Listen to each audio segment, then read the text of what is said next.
राजा वासु वर्धनगढ़ का प्रतापी और न्यायप्रिय राजा था। उसकी तलवार जितनी तेज थी, उसकी बुद्धि उससे भी तेज। पर एक चीज थी जो उसे अक्सर खोया खोया बना देती थी, महल के तीसरे कक्ष में रखी एक पुरानी तस्वीर। वो तस्वीर जिसे उसने वर्षों से छुआ तक नहीं था। वो तस्वीर जिसे देखकर उसकी आंखों में आग और पानी एक साथ भर आते थे। वो तस्वीर जो रानी त्रिशला की थी। लेकिन एक दिन पूरे महल में खलबली मच गई। राजा वासु ने उस तस्वीर को जलाकर राख कर दिया। क्यों? इस क्यों के पीछे छुपी है एक ऐसी प्रेम कहानी जो प्रेम से शुरू हुई, पर विश्वासघात, रहस्य और मृत्यु की घाटियों से होकर गुजरी। वासु महज युद्धों का योद्धा नहीं था, वह शब्दों का रचयिता भी था। युद्ध के मैदान में जितना क्रूर, कविताओं में उतना ही कोमल। उसकी एक आदत थी, वह हर पूर्णिमा को अपने निजी कमरे में पलाश के फूल रखवाता और वहां बैठकर कविताएं लिखता। क्योंकि रानी त्रिशला को पलाश के फूल बहुत पसंद थे। त्रिशला कोई साधारण रानी नहीं थी। वह एक संगीतज्ञ थी, कथावाचिका थी, पर सबसे ज्यादा वह एक रहस्य थी।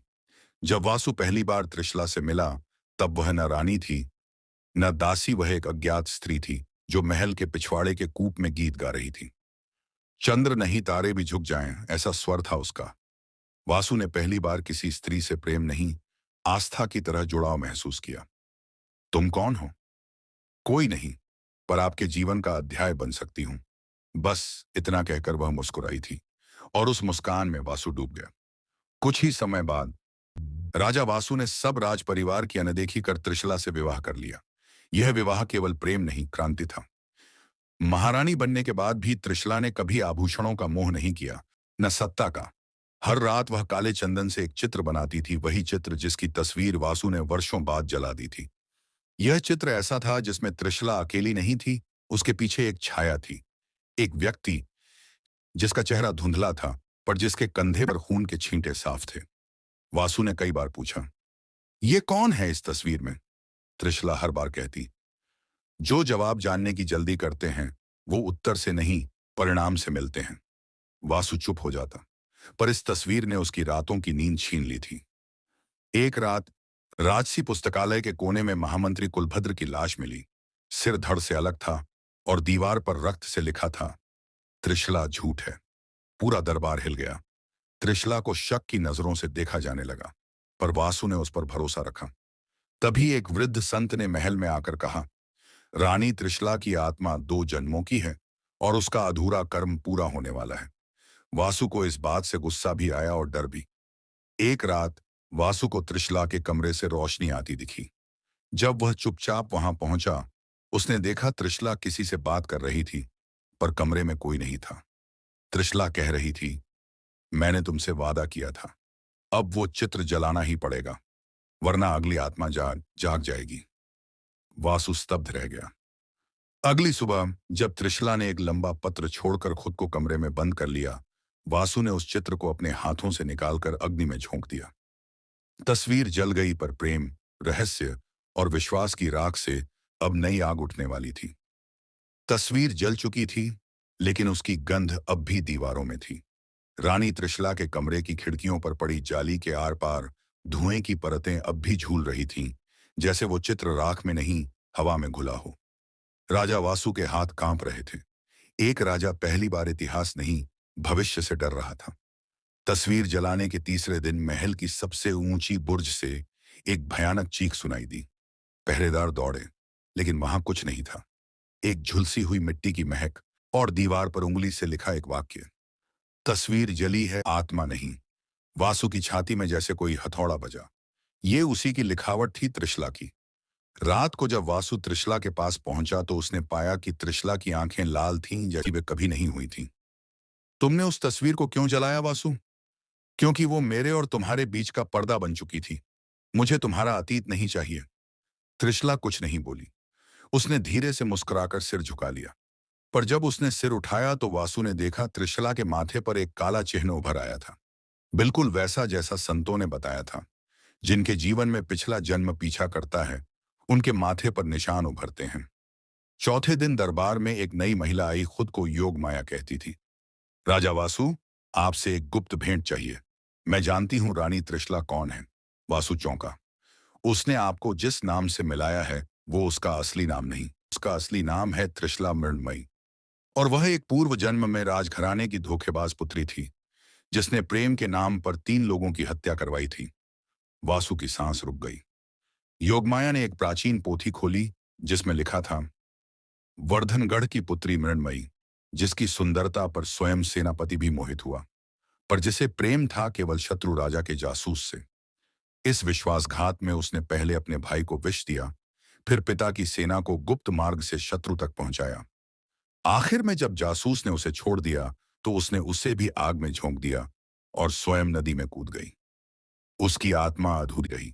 वचन था जिसे अग्नि दी थी, अगली बार वही अग्नि तुम्हारी पहचान को जलाएगी। वासु ने पोथी बंद कर दी। उसकी हथेलियों में पसीना था। क्या इसका अर्थ है त्रिशला वही है? नहीं राजा वासु, योगमाया बोली, वो त्रिशला नहीं है, वो वही आत्मा है। उस रात वासु त्रिशला के पास गया। पहली बार उसने प्रश्न नहीं प्रत्यक्ष कहा, तुमने मेरे पूर्वजों का सर्वनाश किया था। त्रिशला की आंखें छलक पड़ी। मैंने नहीं, मेरी आत्मा ने। मैं तब मृण्मयी थी। मेरी सुंदरता मेरी सजा बन गई थी। प्रेम को मैंने इस्तेमाल किया और वो प्रेम मुझे शाप बनकर मिला। मैंने तुम्हें चाहा इस जन्म में सत्य के साथ, पर वो तस्वीर, वो मेरी सजा थी। वो मुझे रोज याद दिलाती थी कि मैं क्या थी। वासु स्तब्ध खड़ा था। त्रिशला बोली, तुमने मुझे क्षमा नहीं किया। तुमने मेरी सजा जलाई, और जब सजा जलाई जाती है तो आत्मा मुक्त नहीं होती, वो भटकती है। अब वो जाग चुकी है। कौन? वो तीसरी आत्मा जो उस चित्र में थी, जिसे मैंने जलाया था, पर जिसने मरने से इनकार कर दिया। अगले दिन महल के चित्रशाला कक्ष से फिर एक लपट निकली और दीवार पर लिखा था, वासु, अब मैं तुम्हें भी चित्र में कैद करूंगी। कहानी ने अब केवल त्रिशला और वासु को नहीं, पूरे महल को जकड़ना शुरू कर दिया था। चित्र जलाया गया, पर जो उसमें था वो सिर्फ सोया था। अब जाग चुका है। दीवार पर यह रक्त से लिखा वाक्य अब हर रात बदलता रहता था। कभी महल के गलियारों में, कभी रानी के कक्ष की छत पर, कभी वासु के सिंहासन के नीचे। महल अब एक युद्ध भूमि नहीं, एक भूतपूर्व शाप की भूमि बन चुका था। त्रिशला अब शांत हो चुकी थी। उसकी आंखों में पहले जैसी चमक नहीं थी, न ही आवाज में कोई जादू। वो बस मंदिर में घंटों बैठी रहती, शिवलिंग के सामने मौन साधती, जैसे वो किसी अदृश्य शक्ति से क्षमा मांग रही हो। वासु को यह मौन भयावह लगता था। वो जो त्रिशला गीत गाती थी, अब केवल एक शब्द दोहराती थी, चित्र, चित्र, चित्र। वह चित्र अब राख बन चुका था, पर उसकी परछाई नहीं। महल के विद्वान पुस्तकाचार्य वैदर्भ ने वासु को बताया, राजन, वो चित्र सिर्फ चित्र नहीं था, उसमें एक शिलालेख की राख मिली है। वो प्राचीन यंत्रों से बनी होती थी, जिनमें आत्माओं को बांधने का तांत्रिक विधान होता है। यानी वह चित्र एक बंधक था आत्मा का। हाँ राजन, और आपने उसे मुक्त कर दिया है। राजमहल के पुराने दस्तावेजों को खंगालने के बाद एक नाम बार बार सामने आया, विभास। विभास कोई साधारण व्यक्ति नहीं था। वह मृण्मयी, त्रिशला के पिछले जन्म का पहला प्रेमी था, जिसे उसने स्वयं आग में झोंका था, पर जिसे मृत्यु के पहले क्षण में भी केवल प्रेम था। किंवदंती कहती है, विभास ने मरने से पहले वचन लिया था, जिस दिन मेरी रूह को अग्नि से मुक्त किया जाएगा, मैं अपनी त्रिशला को फिर पाऊंगा, चाहे इस जन्म में हो या अगले में, पर उसे अकेले नहीं छोड़ूंगा, किसी और के साथ नहीं। वासु समझ चुका था, चित्र की तीसरी छाया विभास की आत्मा थी, जो अब त्रिशला के चारों ओर मंडरा रही थी। एक रात त्रिशला की चीख से पूरा महल गूंज उठा। वासु भागता हुआ पहुंचा। त्रिशला जमीन पर पड़ी थी, पर उसकी आंखें अब काली और चमकती हुई थीं, और उसकी आवाज पुरुष जैसी भारी हो चुकी थी। तुमने मुझे जलाया वासु, पर मैं तो राख में भी त्रिशला के पास लौट आया, क्योंकि वो अब मेरी है, हमेशा के लिए। वह त्रिशला नहीं बोल रही थी, विभास बोल रहा था। वासु ने फिर योगमाया को बुलवाया। योगमाया बोली, राजन, त्रिशला अब आधी तुम्हारी नहीं रही। उसके शरीर में अब एक आत्मा और है, जिसे केवल चित्र तंत्र विधि से निकाला जा सकता है। क्या त्रिशला को बचाया जा सकता है? बिल्कुल, लेकिन कीमत लगेगी। कैसी कीमत? त्रिशला को उसके अतीत से अलग करना होगा, अर्थात उसका वो हिस्सा मिटाना होगा जो मृण्मयी था। यानी उसका स्मृति, उसका गीत, उसकी पहचान। पर तब वह त्रिशला रह ही कहाँ जाएगी। यही चुनाव तुम्हें करना होगा, प्रेम या शुद्धि। वासु रात भर मंदिर में बैठा रहा। त्रिशला उसकी पत्नी थी, प्रेम थी, साथी थी, पर अब वह किसी और की आत्मा की बंदिनी बन चुकी थी। वासु ने निर्णय लिया, मैं उसे त्रिशला की तरह नहीं रख पाऊंगा, पर मैं उसे मृण्मयी की तरह भी नहीं छोड़ सकता। अगली पूर्णिमा को योगमाया ने चित्र तंत्र यज्ञ आरंभ किया। त्रिशला को उसके गहनों से मुक्त कर सफेद वस्त्र पहनाकर अग्नि के बीच लाया गया। त्रिशला अब भी बेहोश थी। विभास की आत्मा उस पर मंडरा रही थी। जैसे ही मंत्र उच्चारित हुए, त्रिशला की आंखें खुली। वासु, तुम मुझे भूल जाओगे। नहीं त्रिशला, मैं तुम्हें आत्मा से याद रखूंगा, पर शरीर से मुक्त करूंगा। आग की लपटें तेज हुईं। त्रिशला जोर से चिल्लाई। एक धुएं जैसी छाया उसके शरीर से निकलकर यज्ञ अग्नि में समा गई। पूरे महल में एक सन्नाटा छा गया। त्रिशला अब शांत थी। उसकी आंखें फिर से वैसी ही थीं, कोमल, निर्मल। विभास की आत्मा अब मुक्त हो चुकी थी। जिस आत्मा को आग में जलाकर मुक्त किया गया, वो आत्मा अगर प्रेम में बंधी हो तो क्या सच में मुक्त होती है?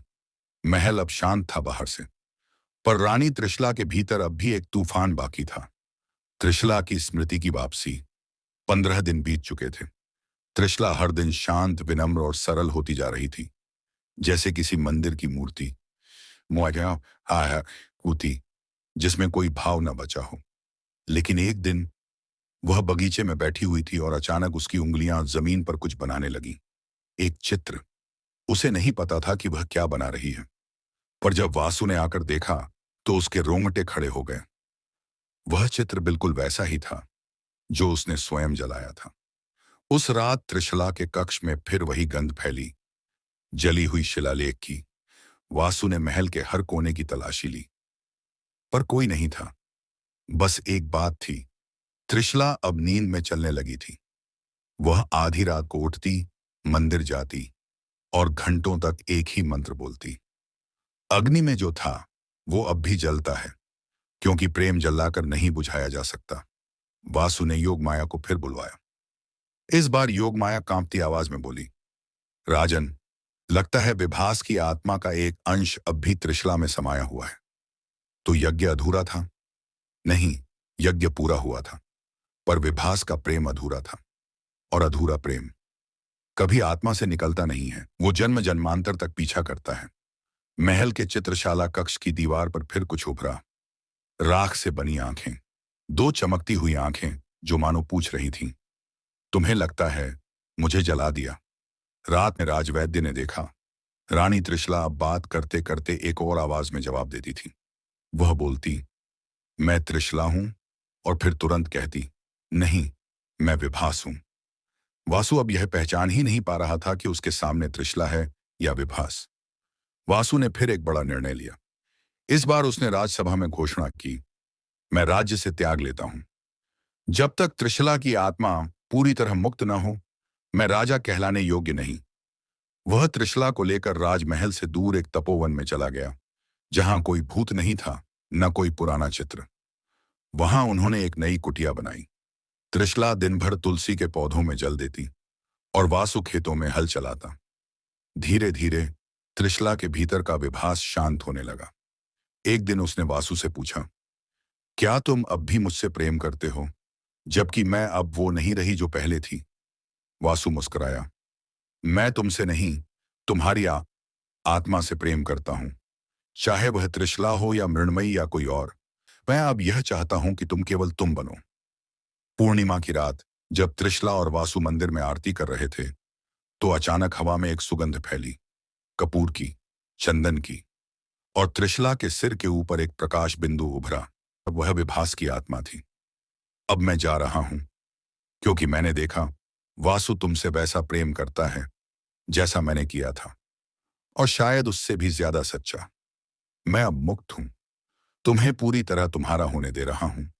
जियो त्रिशला। और इस बार पूरी तरह से। प्रकाश शांत हुआ। त्रिशला की आंखों से एक आंसू गिरा, एक आत्मा का अंतिम विदा।